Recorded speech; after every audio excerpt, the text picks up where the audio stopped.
Hi పిల్లలు, ఏం చేస్తున్నారు? కథ వినడానికి రెడీగా ఉన్నారా?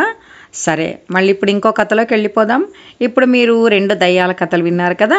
ఇవాళ మనము జంతువుల కథ ఒకటి చెప్పుకుందాం. యానిమల్స్ కథ, సరేనా? అబ్బో, ఉత్సాహం వచ్చేసింది కదా యానిమల్స్ అనగానే. ఓకే, సరే, మనం కథలోకి వెళ్ళిపోదామా? చాలా కాలం క్రితం ఒక పెద్ద అడవి, అంటే ఎంత పెద్ద అడవి అంటే చాలా పెద్ద అడవిలో జంతువులన్నీ, మనకు తెలుసు కదా, ఫారెస్ట్ అంటే అడవి అంటే చాలా చాలా జంతువులు, చాలా రకాల జంతువులన్నీ ఉంటాయి కదా. అట్లా జంతువులన్నీ ఆ పెద్ద అడవిలో కలిసిమెలిసి ఎంతో స్నేహంగా ప్రేమగా ఉండేవన్నమాట.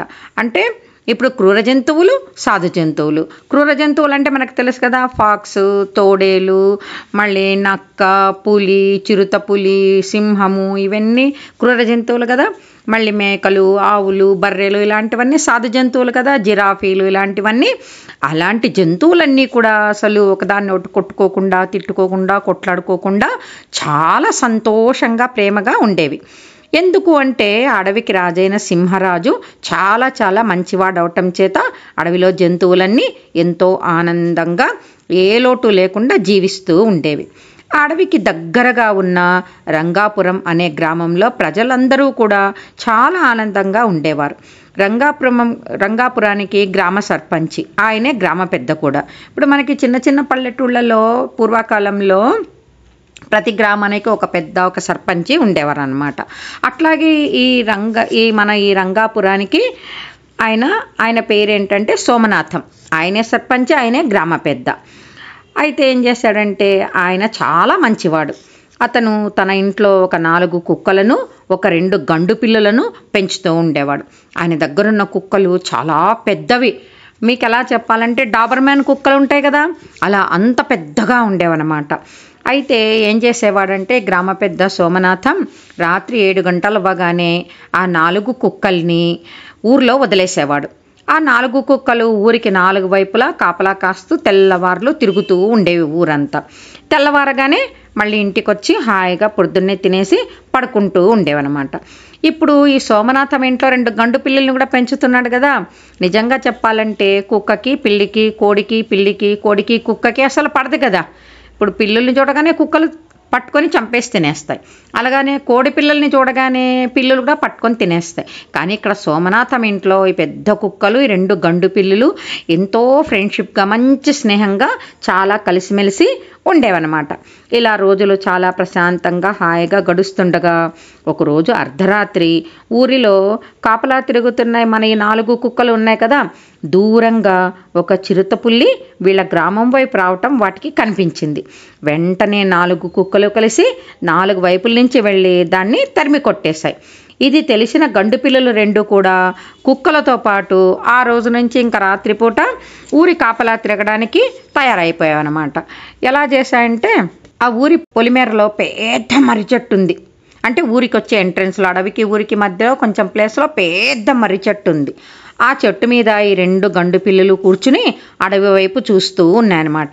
కుక్కలు రెడీగా ఉన్నాయి, ఏ జంతువైనా సరే దాడి చేయటానికి వస్తే వాటి మీద దాడి చేసి వాటిని చంపేయడానికి కుక్కలు 4 వైపుల నుంచి రెడీగా ఉన్నాయన్నమాట.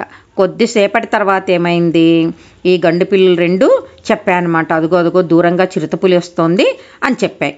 చిరుతకి కనపడకుండా 4 పక్కల పొదల్లో దాక్కున్న కుక్కలు చిరుత దగ్గరికి, సమీపంలోకి, అంటే చిరుత కొంచెం దగ్గరికి రాగానే 4 పక్కల నుండి వాటి మీద దాడి చేసేసాయి 4 కుక్కలు.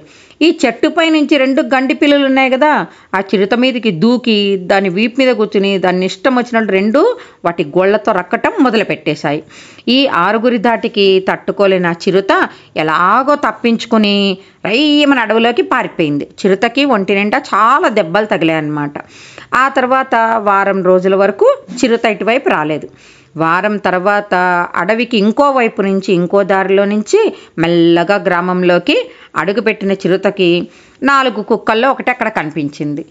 ఒకటే ఎందుకు కనిపించింది అంటే ఈ కుక్కలు గ్రామంలో 4 వైపులా, ఒకవైపు ఒకటి, ఇంకోవైపు ఒకటి, ఇంకోవైపు ఒకటి, ఇంకోవైపు ఇంకోటి తిరుగుతుంటాయి కదా. పాపం అలా తిరుగుతున్న చిరుతకి కనిపించింది. వెంటనే వెనకల నుంచి వెళ్ళేసి ఆ కుక్క మీద పడేసి దాని మెడ పట్టుకోవడం దాని మెడ పట్టుకుని కొరికి చంపేసిందమ్మా పాపం ఆ కుక్కని. చనిపోయిన తర్వాత ఏమైందంటే అప్పుడు ఈ లోపల ఏమైంది, ఈ కుక్క అది గొంతు పట్టుకోగానే ఏం చేసింది, తనకి చేతనైనంతగా గట్టిగా, ఇంకా 3 కుక్కలకి గండు పిల్లలకి వాటికి తెలపడం కోసం చిరుత వచ్చిందని చేతనైనంతగా గట్టిగా అరిచిందనమాట. అట్లా అరుస్తుంటే ఏమైందంటే ఎక్కడో ఇది మామూలుగా ఇప్పుడు చిరుతపులి పట్టుకుంది కదా గొంతుని, పాపం దానికి గొంతు రాదు కదా గట్టిగా అరవడానికి, ఎలాగో ఓపిక చేసుకొని గట్టిగా అరుస్తుంటే దూరంగా ఉన్న 3 కుక్కలకి పిల్లులకి దీని అరుపులు అస్పష్టంగా, అంటే వినిపించకుండా వినిపించాయన్నమాట. అంటే అవి చాలా వేగంగా ఆ ప్రాంతానికి వచ్చాయి. కానీ అప్పటికే ఆ కుక్క అక్కడ కనిపించలేదు. కాస్త దూరంలో ఏదో ఎముకలు కొరికిన చప్పుడు వినిపిస్తుండటంతో ఈ కుక్కలు 3 ఏం చేశాయంటే, 2 గండు పిల్లులు 3 కుక్కలు నిశ్శబ్దంగా చాలా సైలెంట్గా ఆ పొద దగ్గరికి, ఎక్కడ ఎముకలు కొరుకుతున్న చప్పుడు వినిపిస్తున్న పొద దగ్గరికి వెళ్ళి 4 పక్కల చుట్టుముట్టేశాయి. అందులో ఉన్న చిరుత మీద దాడి చేసి ఈ 2 గండు పిల్లులు ఈ 3 కుక్కలు కలిసి ఆ చిరుతను ఇక్కడే చంపేశాయి. కానీ చనిపోయిన తమ స్నేహితుడు కుక్క ఉంది కదా, దాన్ని చూడగానే వాటికి పాపం ఎంతగానో ఏడుపు వచ్చింది. ఆ 3 కుక్కలు 2 పిల్లలు మరుసటి రోజు ఉదయాన్నే ఏం చేశాయంటే పక్కనే ఉన్న అడవికి వెళ్ళి రాజైన సింహానికి చిరుత గురించి అన్ని విషయాలు చెప్పేశాయి. ఆ చిరుతను తాము ఎలా చంపిందో కూడా చెప్పేశాయి. వెంటనే సింహం ఉంది కదా, అడవికి రాజైన సింహము వెంటనే జంతువులన్నింటినీ పిలిచి ఏదైనా కొత్త జంతువు మన అడవిలోకి వచ్చాయా అని అడగగానే ఏ జంతువో మాకు సరిగా తెలియలేదు మహారాజా, గత 15 రోజులుగా మన అడవిలో చిన్న జంతువులు రోజుకు 2 చొప్పున మాయమైపోయాయి అని చెప్పాయి జంతువులన్నీ. చెప్పగానే అప్పుడు సింహం పక్క గ్రామంలోని కుక్కలను పిల్లులను తన ప్రజలందరికీ పరిచయం చేసి చిరుత గురించి, దాన్ని వీళ్ళు 4 కలిసి ఎలా చంపింది అన్నీ చెప్పింది. తన సైన్యంలో నుండి చాలా బలవంతులైన 20 తోడేళ్లని సెలెక్ట్ చేసింది సింహం, ఎంపిక చేసుకుంది. వాటిలో 10 తోడేళ్లు పగలంతా అడవికి 4 వైపులా కాపలా కాస్తూ అడవిలోకి ఏ చిన్నదైనా కానీ కొత్త జంతువుని రానియకుండా చూడాలి. ఒకవేళ రావాలి అనుకుంటే అలా అడవిలోకి వచ్చిన వాటిపై గట్టి నిఘా ఉంటుంది. జట్టులో మిగిలిన 10 తోడేళ్లు రాత్రంతా కాపలా కాయాలి అని చెప్పాడు సింహరాజు. అలాగే జంతువులన్నీ అంగీకరించాయి. ఇదంతా అయ్యాక కుక్కలు 2 గండు పిల్లులు తమ గ్రామానికి వచ్చేశాయి. ఇంకా ఆ రోజు నుండి మళ్ళీ ఆ గ్రామంలోకి ఇంకా ఏ క్రూర జంతువు రాలేదు. ఈ గ్రామం మీద దాడికి వచ్చిన అడవిలో జంతువులను చిన్న చిరుతపులి అడవిలోకి కొత్తగా వచ్చింది అని, అది చనిపోవటం వల్ల అటు అడవికి ఇటు గ్రామానికి కూడా ఎంతో మేలు కలిగింది. ఆ రోజు నుండి అడవిలో కానీ గ్రామంలో కానీ ఏ సమస్య లేకుండా అందరూ సుఖంగా సంతోషంగా ఉండడం మొదలుపెట్టారు. అడవిలో కూడా, ఎందుకంటే సింహరాజు సైన్యంలో నుంచి 20 తోడేళ్లని చాలా బలవంతమైనవి తెలియగలవి తీసి పగలు రాత్రి అంటే 24 గంటలు కాపలాకి పెట్టాడు కదా. ఒకవేళ వచ్చినా ఏదైనా జంతువు సరైన కారణం ఉంటే ఉంటుంది, ఉన్నా కూడా దాని మీద ఎప్పుడు ఒకరు కాపలా కాస్తూ ఉంటారు. అది ఏం చేస్తోంది, ఎలా ఉంది, వీళ్ళతో కలుస్తుందా లేదా, మంచిదా కాదా అన్నీ తెలుస్తుంటాయి కదా.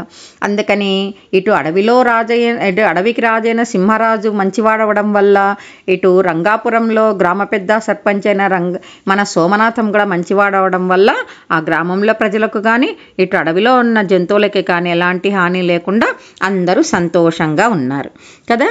విన్నారు కదా పిల్లలు ఈ కథ? మీకు ఎలా అనిపించింది? మంచిగా అనిపించిందా? సరే, మరి మనం ప్రతి ఒక్క కథలో ఒక నీతి చెప్పుకుంటాం కదా.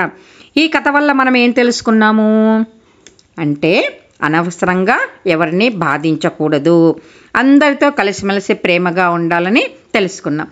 అలా అందరూ కలిసిమెలిసి ప్రేమగా ఐకమత్యంగా ఒకరినొకరు అర్థం చేసుకుంటే దానివల్ల మనకెంతో మనసుకి ఆనందము, ఎంతో ప్రశాంతంగా జీవించవచ్చు, అందరితో మంచిగా ఉండవచ్చు, అందరిలో మంచి పేరు వస్తుంది అని మన ఈ కథ వల్ల తెలుసుకున్నాం కదా.